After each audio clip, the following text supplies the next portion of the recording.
Welcome to this week's Intelligence Briefing. We're going to distill all the key education developments in England and, really break down what they mean for you, whether you're a school leader, an advisor, or just keeping a close eye on the sector. So let's dive right in with a pretty stark figure, one that really comes from the front line of education. Last year, a full 37% of children were not considered school-ready when they started reception. And that single number, it really sets the stage for many of the challenges we're about to cover. And that figure brings us directly inside the school gates, which is our first section. We're looking at the new realities and, of course, the new rules that are impacting daily life in schools right now. Okay, so a new survey from Kindred Squared gives us the detail behind that 37% figure. And it is eye-opening. A staggering 26% of kids starting reception are not toilet trained. Think about that. It costs staff about 1.4 hours a day, and the knock-on effect is an estimated 2.4 hours of lost teaching time every single day. This is putting an immense strain on reception staff, and of course, it impacts learning for the entire class. Now, in a move to address some of these classroom challenges, the DFE has issued tougher, though non-statutory, guidance on mobile phones. For school leaders, this really boils down to three key actions. First, prohibit phone use for the entire school day. That includes breaks. Second, you've got to communicate this new, stricter policy clearly to all parents. And third, well, you need to prepare for Ofsted to actually check your policy and how you're implementing it during inspections. And the government's stance on this is, let's say, unequivocal.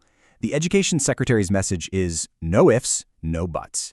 So while the guidance isn't legally binding just yet, the signal for compliance couldn't be clearer. And including those Ofsted checks, that adds some serious weight for school leaders. These challenges at the classroom level, well, they naturally build into wider pressures on leadership and governance. So let's take a look at how that strain is really intensifying. Here's a really fascinating development. New DFE guidance on parental complaints. It's a two-pronged approach. Parents are being advised to be respectful, stay off social media, and be careful with AI. But for schools, the advice is quite different. It's tune into feelings over facts, validate emotions, and, I love this one, underpromise and overdeliver. This is a really clear push towards a more empathetic, de-escalating way of handling complaints. Meanwhile, it looks like Ofsted itself is signaling some changes. The new chief inspector, Sir Martin Oliver, has actually admitted that merging the behavior and attendance judgments did bother him, and he acknowledged the difficulty this creates for schools in more deprived areas. Plus, in a move toward transparency, new QR codes on inspection reports will link directly to the full document. This is to stop schools from just, cherry-picking the positive grades to share. All this pressure, well, it comes at a huge personal cost.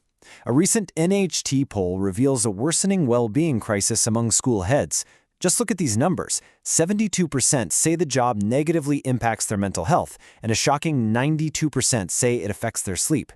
This isn't just professional pressure anymore. It's taking a profound personal toll. And it's not always just about the workload, either. A new report from the Headrest Support Service highlights a darker side, pointing to knowingly undeliverable work demands from some MATs and local authorities. For advisors and system leaders, this raises some pretty serious questions about ethical practice and our duty of care towards school leaders. And of course, all of this is happening against a critical financial backdrop. So let's examine the system's overall financial health, because that really underpins everything else we're talking about. The latest report from the Institute for Fiscal Studies shows a really stark difference in funding since 2010. While primary per-pupil spending is actually up 12% in real terms, secondary spending has fallen by 3%. And the bigger picture? Overall school spending per pupil has had zero real terms growth since 2010. Flatline. So what's driving this financial pressure? Well, a key factor is spending on special educational needs and disabilities. The IFS warns that we've reached crunch time because the rising costs of the SEND system are squeezing the funding available for mainstream provision. This is a critical issue for anyone involved in improvement planning and resource allocation. And here's what that looks like in the classroom. A new NEU survey shows that 71% of teachers are reporting their school just cannot afford basic provisions. We're talking about the absolute essentials for teaching and learning. Even really welcome policy changes like expanding free school meals, they come with financial strain. New analysis suggests that the per-meal funding increase just isn't enough, and the expansion will leave schools facing a collective funding shortfall of over £47 million. Okay, for our final section, let's look to the horizon. What are the emerging policies and technologies leaders are going to have to get to grips with next? The government is clearly making a significant bet on technology. They're investing £23 million to expand the EdTech test beds and their AI pilot program. This is going to involve over 1,000 schools and colleges starting in September, all tasked with putting the latest tech tools through their paces. Now, in response, a really powerful coalition of 10 education unions is pushing back, not against the tech, but to insist that technology is a tool, not a cure-all. Their key demand is for meaningful educator involvement at every single stage of AI adoption. That means from national policy and tech design right down to local procurement and how it's actually used in the classroom. It's a crucial call for evidence-informed practice. And here's another major tech development to keep an eye on. The DFE is planning to trial pulling real-time data directly from school management information systems. Now, the stated aim is to make policy decisions faster, but this raises some pretty big questions about data privacy, workload, and, exactly how that information is going to be used. So, all of this leaves us with a critical question, really, for every education leader out there.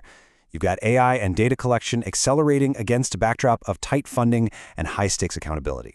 How can we possibly ensure these powerful new tools genuinely support teaching and learning, instead of just adding another layer of pressure? That, right there, is the central challenge ahead.